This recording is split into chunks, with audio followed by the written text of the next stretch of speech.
Muy buenas tardes, qué bueno que me pueden acompañar en la transmisión del día de hoy. Seguiremos meditando en el Evangelio de Mateo.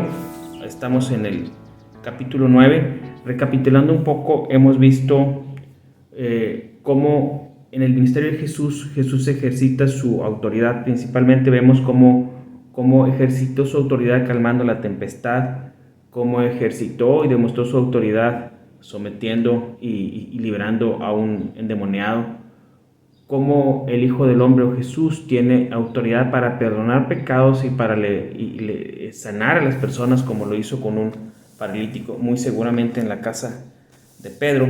Y ahora vamos a meditar en el Evangelio de Mateo, capítulo 9, versículos del 9 en adelante, y vamos a ver lo que es el llamamiento de Mateo. Dice: Pasando Jesús de allí, vio a un hombre llamado Mateo, que estaba sentado al banco de los tributos públicos, y le dijo: Sígueme. Y se levantó y le siguió. Y aconteció que estando él sentado a la mesa en la casa, he aquí muchos publicanos y pecadores que habían venido se sentaron juntamente a la mesa con Jesús y sus discípulos. Cuando vieron esto los fariseos, dijeron a los discípulos: ¿Por qué vuestro maestro come con publicanos y pecadores? Al oír esto, Jesús les dijo: Los sanos no tienen necesidad de médico, sino los enfermos. Id pues de aprender lo que significa misericordia quiero y no sacrificio, porque no he venido a llamar a justos, sino a pecadores al arrepentimiento. En el ejercicio del ministerio de Jesús a partir de este momento empieza a sentar las bases de una nueva relación que tiene él como ministro de un nuevo pacto y el pueblo. Él ciertamente vino a predicar a los judíos, a sus hermanos, al pueblo de Dios, pero empezó a sentar las bases de una nueva relación de alguna manera diferente a la que había tenido el pueblo de Israel a través de la ley con Dios. Entonces, por ejemplo, los ministros, los que participaban del culto, por la rigurosidad de la ley, tenían prohibido acercarse a ciertas personas, tener contacto con ciertas personas, y Jesús paulatinamente va demostrando su autoridad sobre la ley, su superioridad sobre la ley al definir o al traspasar ciertas reglas, algunas escritas en la ley y algunas inventadas por los fariseos, y anteponiendo los actos de misericordia.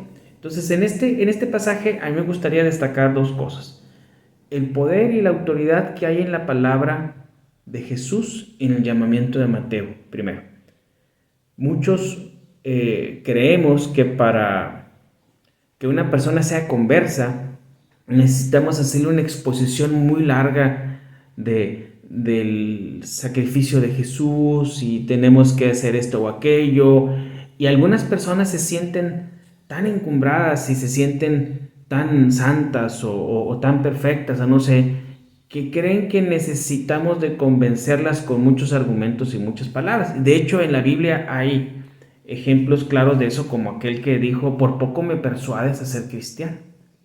Pero aquí vemos un asunto muy diferente. Tenemos un hombre, Mateo, que era un publicano. En el contexto de Mateo, el publicano era un judío, era un israelita que trabajaba para el gobierno romano.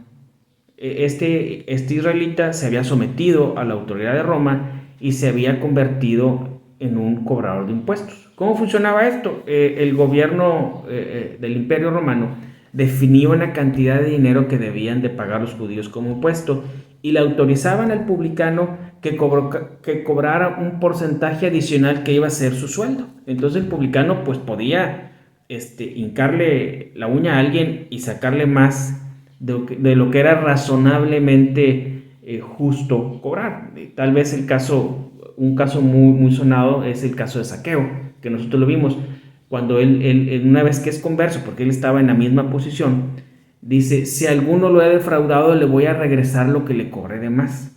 Pues Mateo era uno de esos. Era un hombre que estaba con una lealtad dividida, era considerado un traidor por sus hermanos y trabajaba para el enemigo, para el pueblo romano. Y Jesús no le dice muchas palabras, le dice simple y sencillamente, sígueme.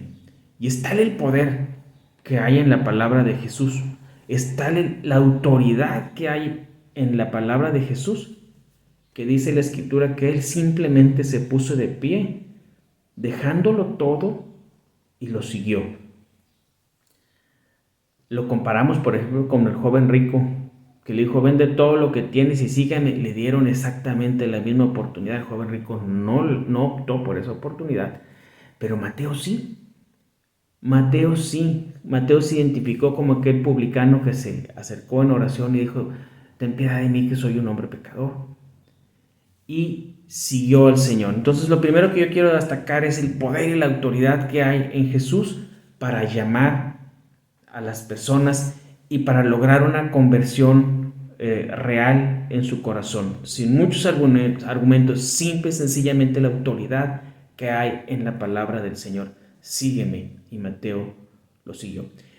Acto seguido, muy posiblemente el mismo día o algunos días después, Jesús llega a la casa de Mateo y Mateo le ofrece una comida en la cual pues invita a todos sus amigos o la gente que era igual que él para que conocieran a Jesús y para que pues de alguna manera recibieran la misma bendición que él había recibido. Y aquí vemos algo que es una consecuencia del hombre que ha conocido al Señor, que es que comparte las buenas nuevas y que llama a sus amigos o sus familiares a que tengan un encuentro con Jesús. Entonces Jesús no tiene ningún problema en entrar a la casa de un publicano, en sentarse a la mesa, que era como que recostarse en una mesa chiquita y convivir con ellos, predicar, enseñar. Seguramente realizó milagros en esa reunión, pero aquí lo que cabe aquí señalar es que van los fariseos. Los fariseos seguramente no entraron a la casa de Mateo, porque pues, ellos eran muy puros, ¿verdad? Normalmente se asomaban por las ventanas, se asomaban por las puertas porque había multitudes que seguían a Jesús y se apostaban y rodeaban la casa y seguramente estaban por ahí tratando de escuchar, en el caso de ellos, de encontrar algo con que acusar a Jesús. Aquí hay pues diferentes versiones, ¿no? Cada evangelista tiene sus versiones, pero la pregunta específica es, oye, ¿por qué tu maestro come con publicanos? No sabemos si se lo dijeron a los discípulos para que oyera a Jesús o se lo dijeron a los discípulos y los discípulos le dijeron a Jesús. No sabemos exactamente. Lo que sí sabemos es lo que Jesús contesta. Y Jesús contesta con dos cosas. Con una alegoría y luego citando la palabra escrita. Y la alegoría es, los enfermos son los que necesitan de los médicos. Los sanos no tienen necesidad del médico, sino los enfermos. Hizo una representación, hizo un ejemplo. Dijo, aquí están los enfermos, yo soy el médico y yo vengo a los enfermos. Si ustedes se sienten muy santos, yo vine a los que se sienten pecadores. Si ustedes se creen muy buenos, yo vine a los que reconocen que no son muy buenos. Y les deja muy claro que él iba a juntarse con los pecadores. Lo vemos como él traspasa ciertas líneas que la ley había puesto. Por ejemplo, cuando se acercó al leproso y lo tocó. Era una locura pensar que un judío podía tocar a un leproso. Por ejemplo, cuando enseñó la parábola del buen samaritano. Era una locura que a alguien se le arrimara un muerto porque iba a perder la pureza ritual. Entonces Jesús, cuando se acercó y le pidió agua a la mujer samaritana, los judíos no se hablaban entre sí, menos un hombre a una mujer desconocida. Entonces Jesús nos enseñó que él podía traspasar algunas barreras con tal de ir a hacer un acto de misericordia, que fue la enseñanza del buen samaritano. La rigurosidad de la ley impedía actos de misericordia, y él aquí, después de decirles, yo vengo a los que realmente me necesitan, él cita a la ley, él cita al profeta Oseas, que dice: porque misericordia quiero y no sacrificio, conocimiento de Dios más que holocaustos. Oseas 6:6. Y él le ejemplifica, fundamentado en la profecía, que Dios está realmente interesado en los actos de misericordia por parte de nosotros. A Dios le gusta que le rindamos culto, es necesario, es justo que le rindamos culto, pero Dios quiere que tengamos actos de misericordia primero, antes que el culto. Él está más interesado en que nosotros seamos misericordiosos, en que luzcamos perfectos. Y los actos de misericordia, cuando pensamos en actos de bondad y misericordia, no necesariamente tenemos que ir detrás de todos los pobres que hay en África a darles de comer. Los actos de misericordia son la disposición del corazón a ser sensibles o empáticos con los que nos rodean. Y muchas veces los actos de misericordia son un trato considerado para nuestro esposo, para nuestra esposa, para nuestros hijos, para nuestros vecinos, para las personas que están pasando por un momento de luto o por un momento de estrechez o alguna dificultad.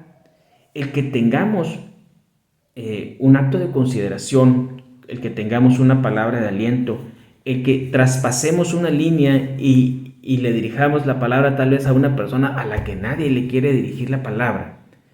Esos son actos de misericordia de los cuales Jesús está hablando aquí. Dije, yo vine a los que me necesitan, no a los sanos.